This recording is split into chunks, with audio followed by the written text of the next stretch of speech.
ആദ്യമായി എൻ്റെ അമ്മയ്ക്കും ഈശോയ്ക്കും കോടാനുകോടി നന്ദി പറയുന്നു. ഞാൻ അൾത്താരയിൽ വന്ന് നിൽക്കാൻ ഭാഗ്യം തന്ന ഈശോയ്ക്കും അമ്മയ്ക്കും കോടാനുകോടി നന്ദി. ഞാൻ പത്തനംതിട്ട ജില്ലയിൽ നിന്ന് വരുന്നു, ആറന്മുള എന്ന സ്ഥലത്ത് വന്നു. ഞാൻ ഹിന്ദുവാണ്, പുഷ്പലത. ഞാൻ ഇവിടെ വന്ന് 2019 ഞാൻ ഈ കൃപാസനത്തെ പറ്റി ഞാൻ അറിയുന്നത്. ഒരു പത്രം എനിക്ക് ഒരാൾ തന്ന്, ഞാൻ അന്ന് എനിക്ക് വേണ്ട എന്ന് പറഞ്ഞു. പിന്നെ ഞാൻ അടൂരൊരു പള്ളിയിൽ ഇതുപോലെ പോയപ്പോൾ അവിടെ 2 പത്രം കിടക്കുന്നു. ഞാൻ ആ സിസ്റ്ററോട് ചോദിച്ചു, സിസ്റ്റർ എനിക്ക് ഈ പത്രം ഒന്ന് തരാമോ എന്ന് ചോദിച്ചു. അതിനെന്താ തരാമെന്ന് പറഞ്ഞൊരു പത്രം എനിക്ക് തന്നു. ആ പത്രത്തിൽ കണ്ട വിലാസം നോക്കി ഞാനിവിടെ വന്ന് കലവൂരുന്ന സ്ഥലത്താണെന്ന് അതിലെഴുതിയിട്ടുണ്ട്. എനിക്കൊന്നുമേ അറിയില്ലായിരുന്നു. ഞാനിവിടെ വന്ന് അമ്മയുടെ അടുത്ത് വന്ന് അന്ന് ഞാൻ ഉടമ്പടിയൊന്നും എടുത്തില്ല. ഞാനിവിടെ വന്ന് പ്രാർത്ഥിച്ച് ഞാൻ തന്നെ പോയി. പിന്നെ അത് കഴിഞ്ഞ് പിന്നെയും ഞാൻ 2-3 മാസം കഴിഞ്ഞപ്പോൾ പിന്നെയും വന്നു. എൻ്റെ അമ്മയുടെ അടുത്ത് വന്ന് എൻ്റെ ഓരോ അനുഭവങ്ങളും ഞാൻ എൻ്റെ അമ്മയോട് സങ്കടങ്ങൾ പറഞ്ഞു. എനിക്കൊരു വീടില്ല, വീട് മൊത്തം പോയി കിടക്കുക, ചോർന്നൊലിച്ച് എല്ലാം നഷ്ടപ്പെട്ട്. എൻ്റെ മകനുണ്ട്, അവൻ എൻ്റെ വീടൊന്നും നോക്കത്തില്ല. അപ്പോൾ ഞാൻ പറഞ്ഞു, മോനെ ഈ വീടിങ്ങനെ കിടക്കാൻ പറ്റത്തില്ലല്ലോ, വയ്യാത്തവരും എൻ്റെ ഭർത്താവാണെങ്കിൽ രോഗി കിടപ്പാണ്, അദ്ദേഹത്തിന് യാതൊന്നിനും ജോലിക്ക് പോകാനും ഒന്നും വയ്യ. അപ്പോൾ എൻ്റെ മോൻ പറഞ്ഞു, അതിനെന്നാ നമുക്ക് ഇത് വീടിൻ്റെ മേൽവശം പൊളിച്ച് കളഞ്ഞിട്ട് നമുക്കത് ശരിയാക്കാമെന്ന് പറഞ്ഞു. മഴ വരുമ്പോഴെല്ലാം ചുവന്നൊലിച്ച് കിടക്കുവാണ്. അവിടുന്ന് ഞാൻ പിന്നെ ഇവനോട് പറഞ്ഞപ്പോൾ ഇവൻ പറഞ്ഞു, വേണ്ട ഇതിന്ന് ഒന്നിനും പോകണ്ട. അപ്പോൾ എനിക്കൊന്ന് തോന്നി, പഞ്ചായത്തിലൊന്ന് പറഞ്ഞാൽ എന്നാ വീടിന് കിട്ടുമല്ലോ എന്നും കണ്ട് പഞ്ചായത്തിൽ ചെന്ന് പറഞ്ഞ് അവർ പറഞ്ഞ് അതിനെന്നാ തരാമെന്ന് പറഞ്ഞ് വീടിന് സാക്ഷിയായി കഴിഞ്ഞിട്ട് ഇവൻ പറഞ്ഞു, ആ വീട് നമുക്ക് വേണ്ട, നമുക്ക് പഞ്ചായത്തിൽ നിന്ന് വീടേ വേണ്ട എന്ന് പറഞ്ഞു. അപ്പോഴും ഇവൻ പറഞ്ഞു, ഇവൻ തന്നെ ചെയ്തോളാമെന്ന് പറഞ്ഞ് ഇവന് ഒരു പൈസ പോലും നമുക്ക് തരത്തുമില്ല, ഒന്നുമേ ഇല്ല.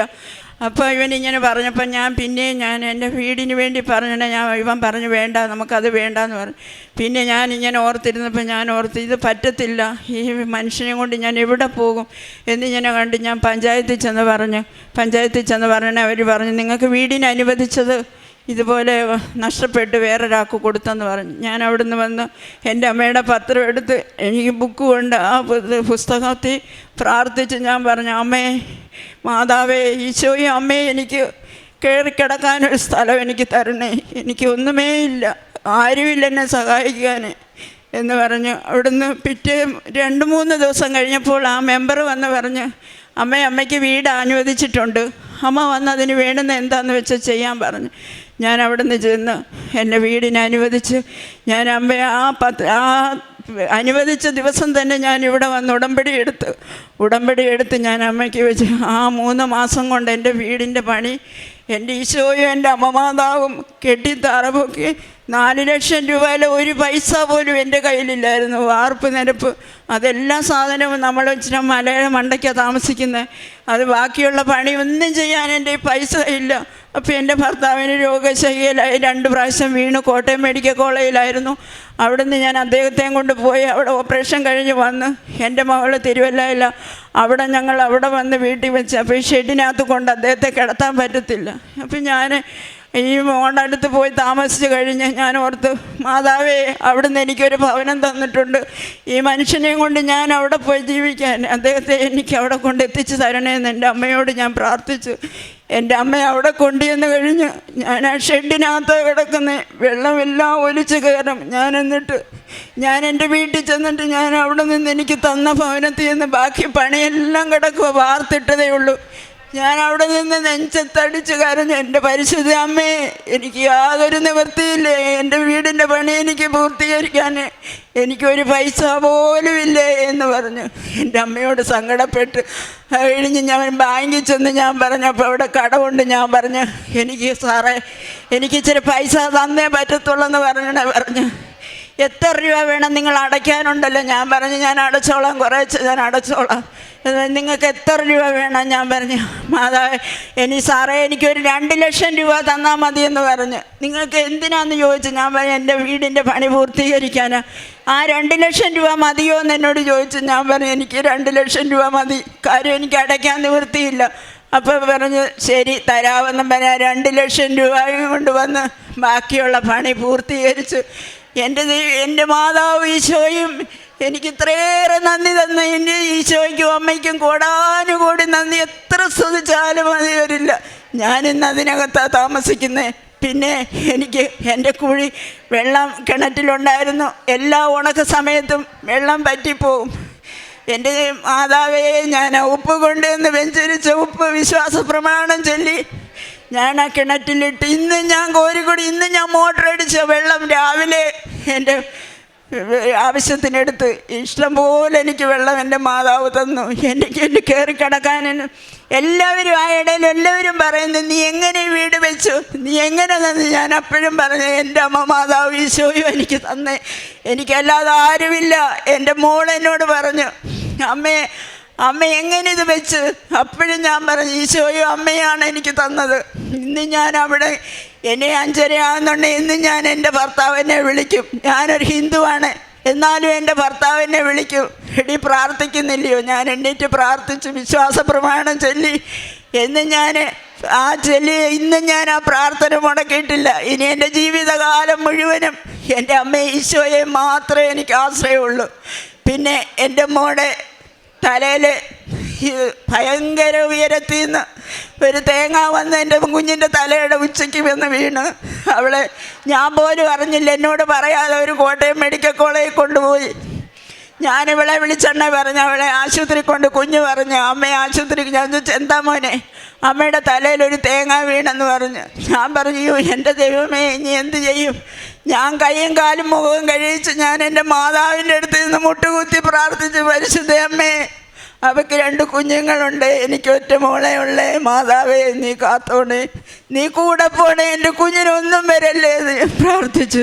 അവിടെ സ്കാൻ ചെയ്ത് അതിശയമായിട്ട് ഡോക്ടർ പറഞ്ഞു, യാതൊരു കുഴപ്പങ്ങളും ഇല്ലെന്ന്, നീ മോളായി നിൽക്കുന്നത്. അവൾക്ക് ഈ സമയം വരെ ഞാൻ എപ്പോഴും ചോദിക്കും, മോളെ തലയ്ക്ക് ഒരു കുഴപ്പവും ഇല്ലെന്ന് പറഞ്ഞു. പിന്നെ എനിക്ക് ഒത്തിരി എൻ്റെ അമ്മ മാതാവ് തന്ന ഒരുപാട് അനുഗ്രഹങ്ങൾ, ഒരുപാട് ചെറുതും വലുതുമായ അനുഗ്രഹങ്ങൾ. ഞാൻ മറ്റുള്ളവർക്ക് വേണ്ടി പ്രാർത്ഥിച്ചാലും എൻ്റെ അമ്മ അത് കേൾക്കും. പരിശുദ്ധ അമ്മേ, ഇനിയുള്ള കാലം മുഴുവൻ എൻ്റെ അമ്മയെ ഈശോയെ മാത്രം മതി എനിക്ക്. അങ്ങനെ ഞാൻ ജീവിക്കുന്നത്. ഇത്രയും നന്ദി പറഞ്ഞ് എൻ്റെ അമ്മയ്ക്ക് ഈശോയ്ക്കും കോടാനുകോടി നന്ദി. ഈ അൽത്താരെ കയറി ഞാൻ ആദ്യമായിട്ടാണ് കയറി ഇങ്ങനെ മൈക്ക് പിടിച്ച് സംസാരിക്കുന്നത്. എൻ്റെ അമ്മ ഈശോയും ഒരു കോടി നന്ദി. എത്ര പറഞ്ഞാലും മതിയാവില്ല. അത് കഴിഞ്ഞ് എൻ്റെ ഭർത്താവ് വീണ് കിടന്ന് ഞാൻ ഇപ്പോൾ 2.5 വർഷമായി കിടന്ന കിടപ്പിലാണ്. എല്ലാം അദ്ദേഹത്തിന് എഴുന്നേക്കാൻ പറ്റത്തില്ല. ഞാൻ പറഞ്ഞു, അപ്പോൾ എല്ലാവരും പറഞ്ഞു ഇനി നടക്കത്തില്ല. എൻ്റെ മോൻ ചോദിച്ചു, നിങ്ങൾ വലിയ ഭക്തയാണല്ലോ, അമ്മ എന്താ അച്ഛനെ നടത്താത്തത്?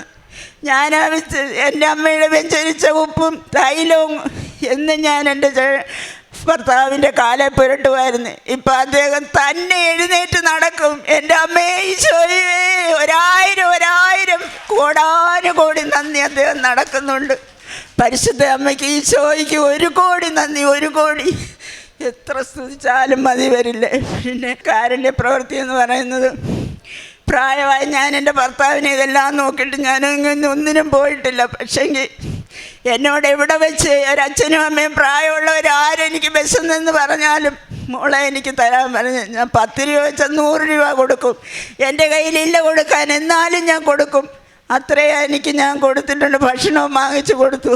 അതാണ് ഞാൻ ചെയ്യുന്ന കാരുണ്യ പ്രവൃത്തി. അല്ലാതെ പത്രം കൊണ്ട് കൊടുക്കും. ഞാൻ എല്ലാവരും എന്നോട് പറയും, പത്രം കൊണ്ട് കൊടുക്കാൻ ചെല്ലുമ്പോൾ പറയും, ഇതെന്തിനാ, നിങ്ങൾക്ക് വേറെ ഒരു പണിയില്ലേ, ഇതെന്തിനാ, ഞങ്ങൾക്ക് വേണ്ട. ഞാൻ പറയാം, അങ്ങനെ പറയല്ലേ. എനിക്ക് കിട്ടിയ അനുഭവങ്ങൾ ഞാൻ അവരോട് പറയും. ഒത്തിരി പേരോട് ഞാൻ പറഞ്ഞു. ഈ കഴിഞ്ഞ മാസം ഞാൻ പത്രം വാങ്ങിച്ചുകൊണ്ട് നിന്ന് എല്ലാവരും എൻ്റെ കയ്യിൽ നിന്ന് പത്രം വാങ്ങിച്ചു. ആരും പറഞ്ഞില്ല വേണ്ടാന്ന്.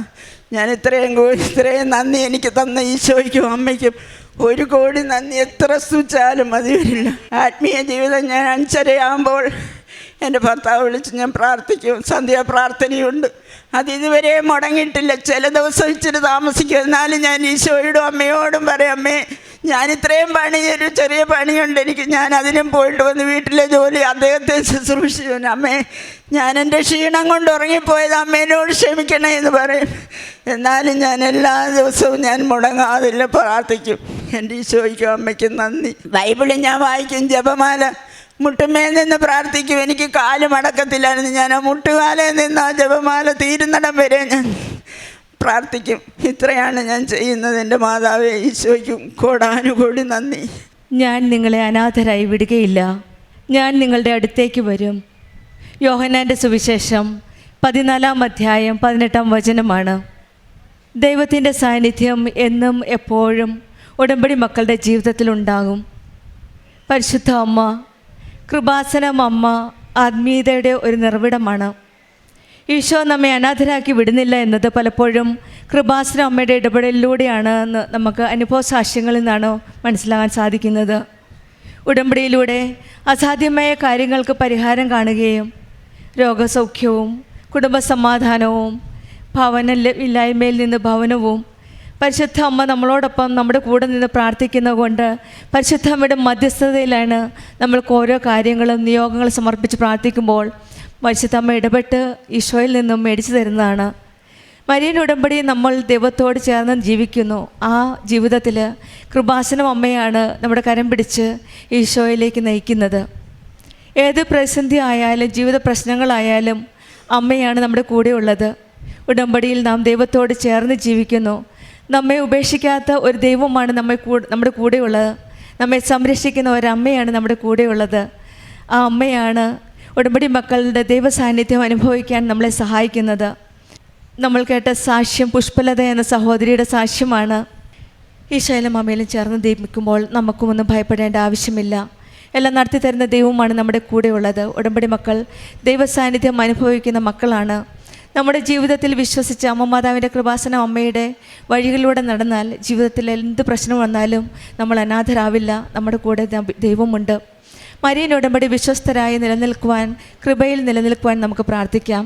ജീവിതത്തിലെ എല്ലാ പ്രശ്നങ്ങളിലും ദൈവസാന്നിധ്യം നമുക്ക് മനസ്സിലാക്കാൻ സാധിക്കട്ടെ എന്ന് പ്രാർത്ഥിക്കുകയും പുഷ്പലതയ്ക്കും കുടുംബത്തിനും ലഭിച്ച എല്ലാ അനുഗ്രഹങ്ങൾക്കും നമ്മൾക്ക് കരങ്ങളടിച്ച് ദൈവത്തെ മഹത്വപ്പെടുത്താം.